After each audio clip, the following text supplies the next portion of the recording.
Hello everyone! So ngayon nandito ako sa Terminal 1 ng NAIA. Tayo ay magbe-birthday travel.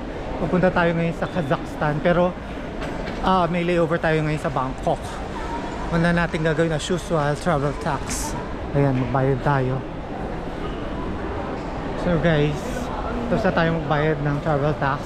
It's 1,620. Bakit ako dito nagbabayad ng travel tax? Pwede naman online kasi pag online may bayad na 50 pesos additional. Saka pag QR code, GCash dito naman sa airport, may additional charge din. So dapat cash lang talaga ang pambayad nyo para walang additional charge. Ngayon mag-check-in na tayo, physical check-in dito sa AirAsia. Ayan, dahil nag-check-in na tayo online, yun nga lang, pag dito sa Pilipinas kailangan pa rin kasi na physical check-in. Ayan. So tara. So guys, nakuha na natin yung ating boarding pass.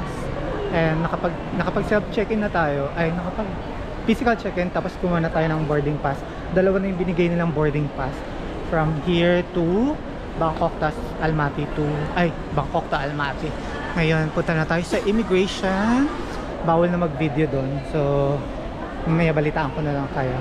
So guys, may higpit talaga dito na ngayon na kailangan tinitimbang nila yung hand carry mo, kailangan 6 kilos talaga, kasama na yung small bag saka yung bag para sa compartment yun, dapat total niya 7 kilos.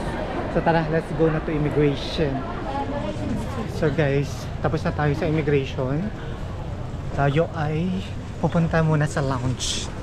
Dito pala ako sa Terminal 1 na. Ayan, left. So, medyo mahaba yung pila sa immigration. Tapos, ngayon lang ako tinanong ng marami. Tinanong ako kung saan nagtatrabaho. Tapos, anong ibig sabihin ng trabaho ko. Ano yung pinakatrabaho ko. Ganun. Kailan yung balik ko.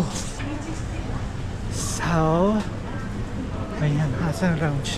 Ayun, magla-lounge muna ako. Tapos, basta kayo, hindi naman kasi ako nagpiprint na ng mga documents ko. Basta iba-iba tayo ng sitwasyon, depende kung saan kayo comfortable. Kasi ako pag hiningi yung bank accounts, pinapakita ko online yung online banking ko. Saka pag pinapakita yung may mga screenshots ako ng leaves ko, tapos yung company ID, mga ganon, depende sa inyo. Pero yung iba kasi nagpiprint, nagdinadala, ganyan. Pati yung health card, kung may HMO kayo, dalhin nyo. Kasi yun yung katibayan na minsan na talagang may trabaho kayo at regular kayo. Yun, may babalikan kayong trabaho dito sa Pilipinas. So tara, mag-lounge muna tayo. So guys, andito ako sa Pugs Lounge. Ayan. So maganda kasi dito sa Pugs Lounge.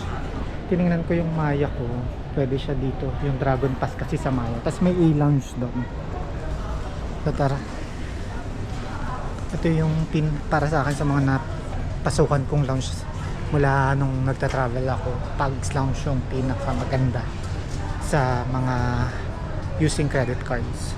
And yung Maya ko, may 1 lounge access per quarter. And through Dragon Pass.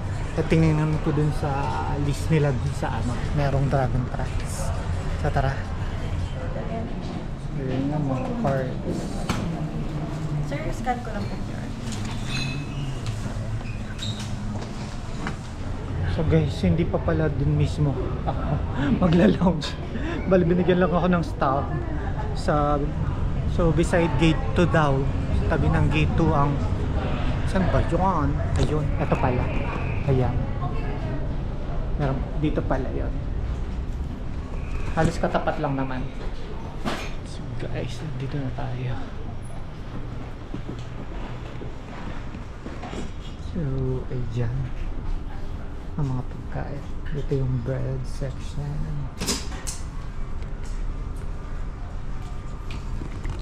Tapos, and then, soup.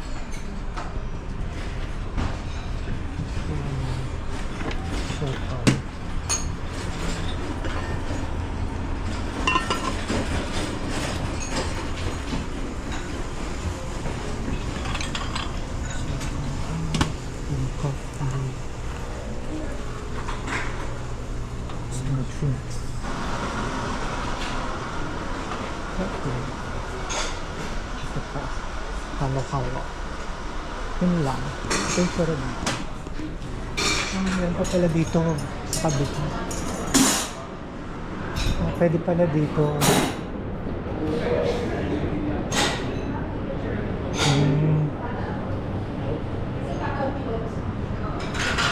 Tapat mo yung ano. So tara, kuha na tayong pagkain. Yan. May mga drinks pa din dito. Tapos salad.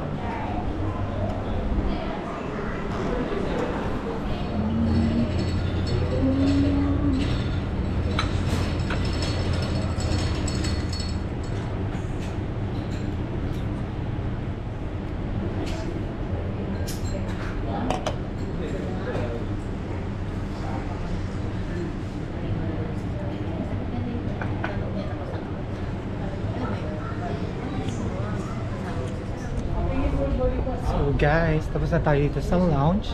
Tayo ay sulit na sulit talaga yung lounge access natin sa Maya. So tayo ay magbo-board na. Hanapin natin ang ating gate.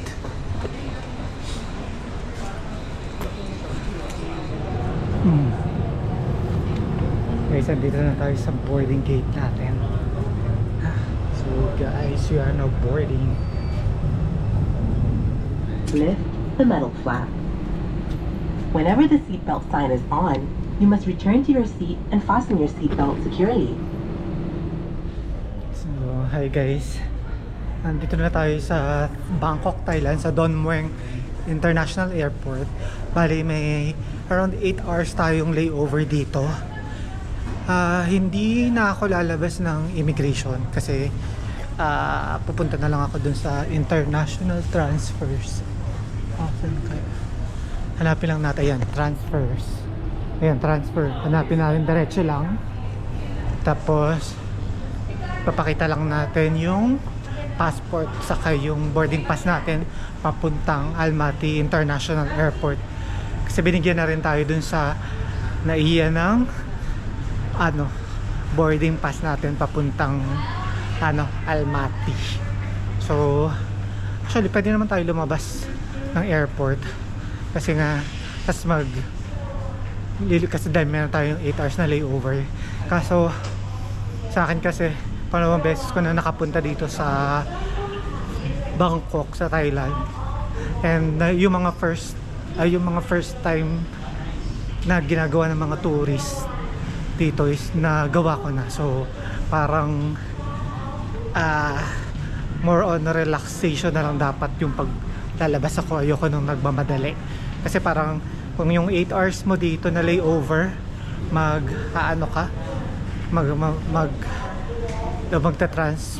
magta-transportation ka pa papuntang back and forth from airport to dun sa Bangkok, sa city proper. Siguro sa akin parang may 4 hours ka lang magliliwaliw. So and ayoko nung nagmamadali. So ang sa akin, ang gagawin ko na lang is tapos kasi 4 hours lang yung magko-consume mo kasi with and plus plus 1 hour na parang transportation mo, kasi more than 1 hour nga yung transportation mo balikan. Tapos kasi within 3 hours kailangan mong bumalik ulit dito sa airport kasi at least 3 hours kailangan mong mag-process ulit, pumunta ng immigration,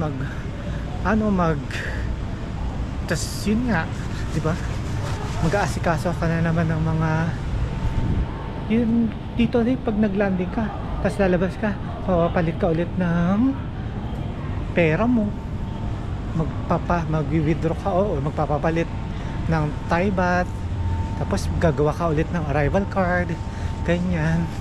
So although madali lang naman yun ang sa akin lang, pero sa mga first time na makakapunta dito sa Bangkok na may mahabang layover, go nyo yan.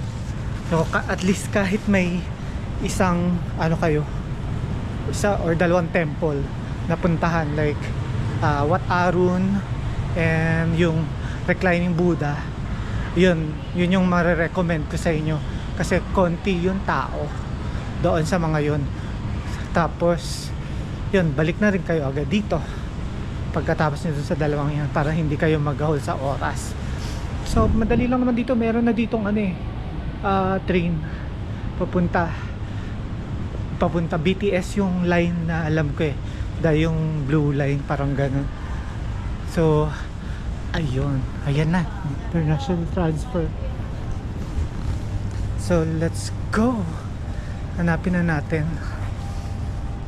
So yun guys, may nakalagay na mga flight through.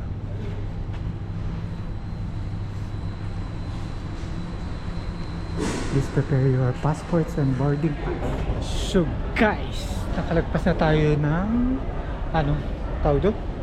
Security check. Kailangan nyo pa ding, bawal pa rin yung mga usual, yung mga liquids more than 100 ml, mga inumin, ganun. May dala akong cook galing lounge, pinainom sa akin. So yun, ewan ko meron ditong mga drinking water na libre.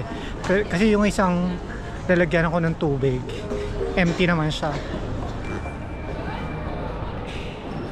Ano yung itsura dito? So 8 hours tayo dito. Maglalakad-lakad muna ako. Mukhang makukumpleto ko yung steps ko dito Tara, let's go. Hey guys, ang ganda dito sa Damwang International Airport. Lumang airport parang 2018 na nandito ako, tapos hindi pa ganito. Pero ngayon ang ganda na, ang laki ng improvement. Sana all, di ba? Sana katulad dun sa naiya natin na terminal, may magagandang improvements. So ang daming shops dito, halos lahat cashless na sila. May mga restaurant, may McDonald's, tapos may mga money exchange, tapos merong mga charging station, may mga inuman din ng tubig, tapos ang gaganda na CR, nakakaigit. Tapos ayun, so pupunta na ako dun sa pwesto ko kanina na may view ng mga aeroplano. Libre lang din siya, maganda yung upuan, tapos may mga may mga charging ports din. Pwede ka din kumain doon. Tapos kung may mga iba kayong credit cards, Dragon Pass, Travel Pass, Lounge Key, yun, kung may mga ganun yung credit cards nyo na libre, ang dami dito. Madaming lounge dito. So ayun, pwede nyong gamitin. Kasi ako isa lang yung lounge access ko dun sa Maya credit card ko. So kung may iba ka pang credit card, go. Ayan. So see you later guys. Andito ako dun sa sinasabi ko sa inyo, magandang tambayan. Libre lang to sa mga, ayan, papuntang gates 11 to 15. Ito siya, more than ready for take off. Ayan o, diba? Pwede kong kumain dyan. Tapos maganda yung mga upuan, diba? Tapos may magandang view ng dumagang airplane. Yan, libre lang dito. Tapos pwede ka pa mag picture dyan. Tapos makikita mo pa yung mga flight details dito. Yan, diba? Pero meron din dun sa mga gitna, sa mga unahan, mga charging station. Pero parang high chair. Pero mas maganda dito, makaka-relax ka. So guys, after 8 hours natin dito na layover sa Bangkok, ayan, boarding na tayo. So kita naman tayo sa Almaty International Airport. Sabi ko doon na lang tayo magkita, di ba? Sa Almaty, pero ang ganda ng dito. Ladies and gentlemen, Ang ganda ng aircraft dito. Tapos ang ganda ng upuan. Laki. Medong gitna. Apat sa gitna. Tapos dalawa sa gilid. Saka yan. So tara, sa totoo na sa Almaty na lang tayo ulit magkita. Hi guys, so nandito na tayo sa Almaty International Airport. Kakalad lang natin. So ganito ang itsura dito. Yan. Tapos 5 oras yung biyahe natin mula Bangkok. And papunta na tayo ng immigration. So mga 12:30 AM dito, local time nila. So pero sa Bangkok is 2:22. Pero sa Manila parang 1 AM. Ganun. So tara, let's go! So guys, nakalagpas na tayo ng immigration. Wala namang tinanong. Tapos syempre kinuha yung boarding pass natin. Tinignan. Kasi hindi ko binigay eh. Sinabi lang, ticket. Ganun. Ngayon nakakatakot siya. Tapos, ano pa ba sinabi ko? Tourist? Tourist. Ganun lang din ang sagot. Tapos patanong siya. Tapos, visit? Visit. Yun lang din yung kung ano sinasabi ko. Ganun. Ganun lang naman talaga gagawin natin dito. So ngayon wala naman tayong baggage. Wala tayong kukunin. Palabas na tayo. Kuha tayo ng SIM card para ma-activate na natin yung dinownload ko yung dinownload ko yung InDrive. Yung InDrive okay naman. Tapos dinownload ko na din yung Yandex sa Pilipinas. Nga lang hindi ko para ma-activate yung Yandex kasi kailangan ng number, local number. Hindi nag-ANTP dun sa Philippine number natin. Hindi OTP, hindi nag-OTP sa Philippine number kapag yun ang nilagay. Kailangan local number nila dito. So tara, custom pala muna, tapos labas, saka labas na. Bawal mag-video din sa custom. So tara, let's go. So guys, nandito na tayo sa labas. Yung customs wala doon. Wala naman, dumaan lang ako. Hindi. Pero may mga nakapila dun sa labas ng custom. Siguro yun yung may mga nakita sa bagahe dun sa x-ray. Pero sa akin wala naman. So paglabas mo dito, may mga nagtatanong na ng taxi. Ang gagawin ko pala muna is mag-withdraw. Although may pera naman ako na dollars. Saka yun natira kong yen. Pwede naman yun. So, pero mas try ko pa rin mag-withdraw. Kasi may Gcash ako, saka meron akong GoTime, tapos may Maribank. Ngayon, hanap muna tayo ng bangko pag withdraw. Ayun. Dito sa right side may mga bangkong ATM. Tara, mag-withdraw tayo. So guys, nandito tayo sa BCC Pay. Enter credit card. Try natin dito. ขึ้นอยู่ทีเดียวทำได้หมดเลยมันถอดได้มันมีฟรีนะ Nakakabobo dito guys kasi puro QR code yung nakalagay din sa mga ibang ATM machine. So dito try natin. Balitaan ko na lang kayo mamaya.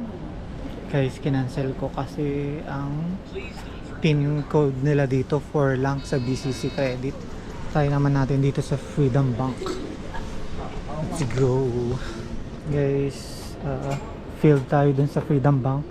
So lumipat tayo dito sa Bereke Bank. Ayan, successful tayo dito. So yun.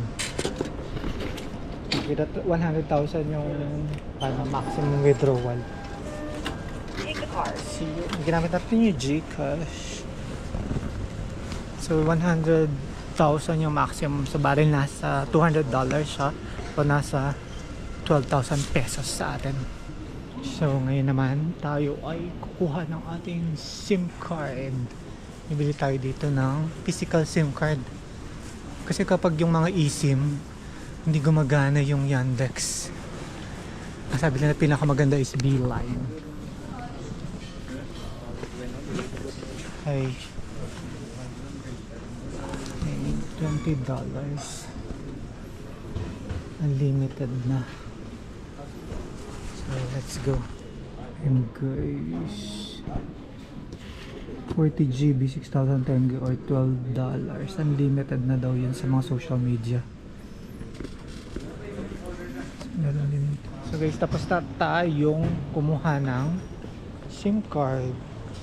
Bali 6,000 tenge, good for 1 week na yon. Tapos 40 GB unlimited pa yung mga social media. Tapos yung 10,000 tenge or $20 is for 1 month yun. So, okay na tayo daw sa 6,000 tenge or $12 for 1 week. Pwede na. So, ngayon ay ano bang gagawin natin? Ayun. Kasi muna natin yung pag-i-install ng pag-activate ng Yandex natin. Dahil meron na tayong local SIM card number. So, let's go.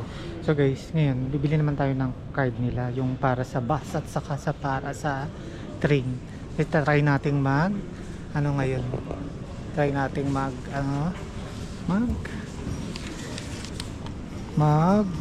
local transport, hindi lang mga Yandex. Kasi mas mura dito, parang 14 pesos lang.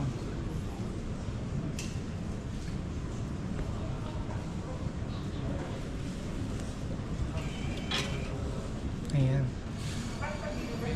Thank you for buying daw. Hindi ko alam kung paano yun.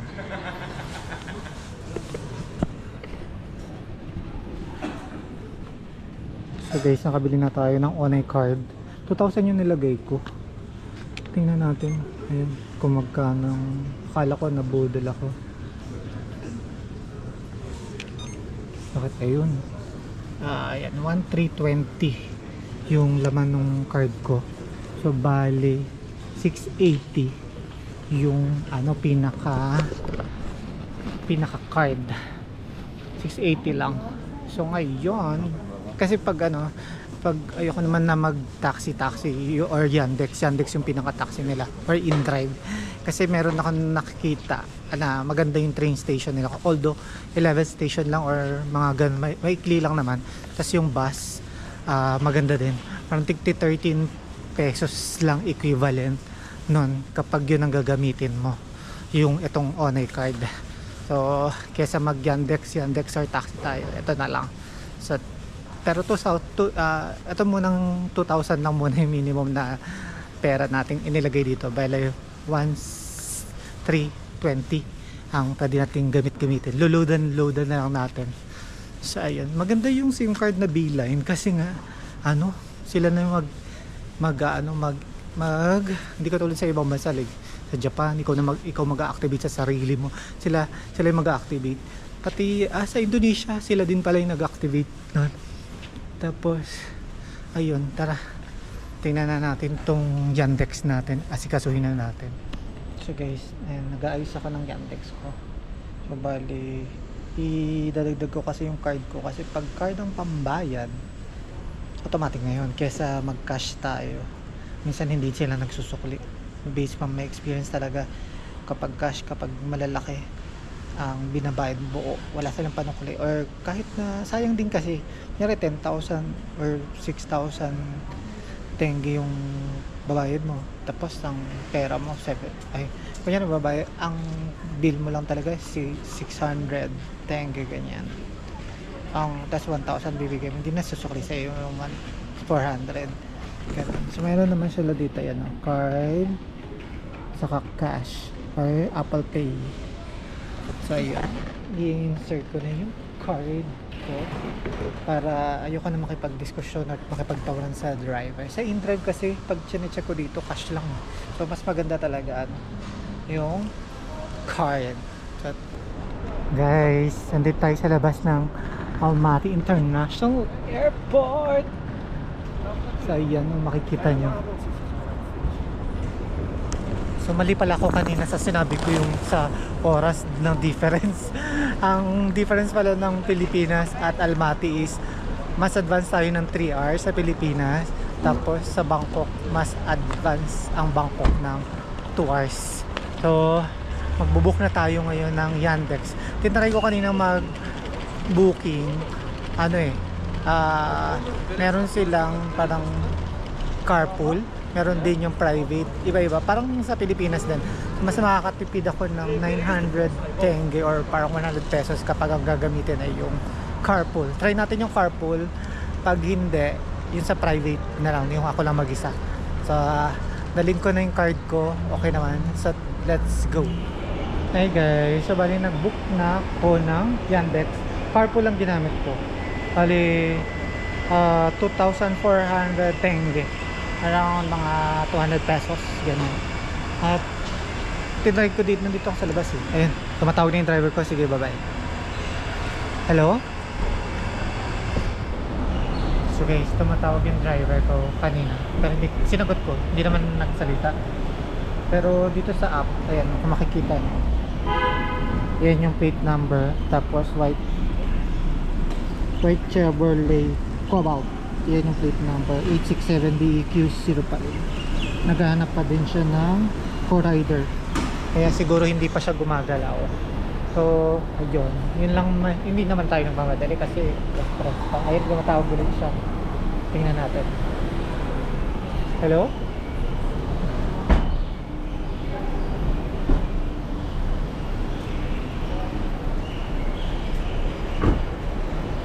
Hello? Hindi ko maintindihan naman. May sumawag siya, hindi kami makaintindihan. Sabi niya lang, no, no, no. Ganyan. Kasi sabi ko, B3 International Terminal. Hindi pa rin siya gumagalaw. So, yung kayo may cancel kasi kayo mag-charge, di ba? May charge siya din yun parang sa Grab pag ikaw yung nag-cancel. Eh, in-accept na lang. Tayo natin siya mag-cancel, bala siya. So yun, hintayin na lang natin. Balitaan ko kayo mamaya. Medyo malamig dito sa labas guys. Malamig pa rin ang weather nila dito. So yun guys, kinancel na nga ng driver. Kasi siguro mahirap makakuha ng ka-carpool ngayon. So medyo bumaba na naman siya yung economy private. Ayan, to 690. Yun na lang ang gamitin natin. Yung nabubok ko. So ayun, balitaan ko na lang kayo.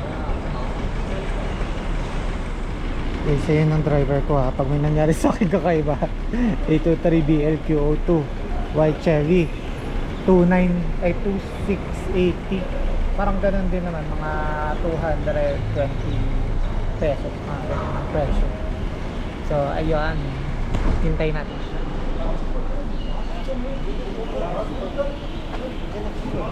Hello. This one? Yo. Yeah. I'm sorry. Thank you.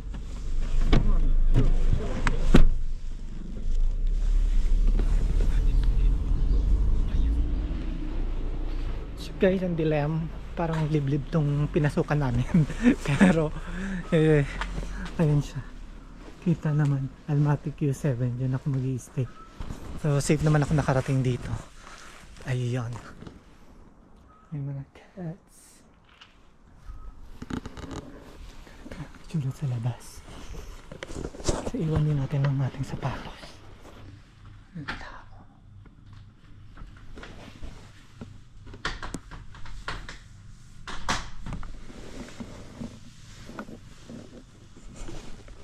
So guys, nandito na ako sa aking capsule. Mabait naman yung guest doon, ay yung receptionist. Dapat daw ang binuko is May 1 kasi madaling araw daw ako dumating. Sabi ko magbabayad na lang ako. Sabi niya no need daw, pero next time daw kapag madaling araw ang dating, magkasama daw yun sa bayad. So ayun, good night everyone, see you tomorrow.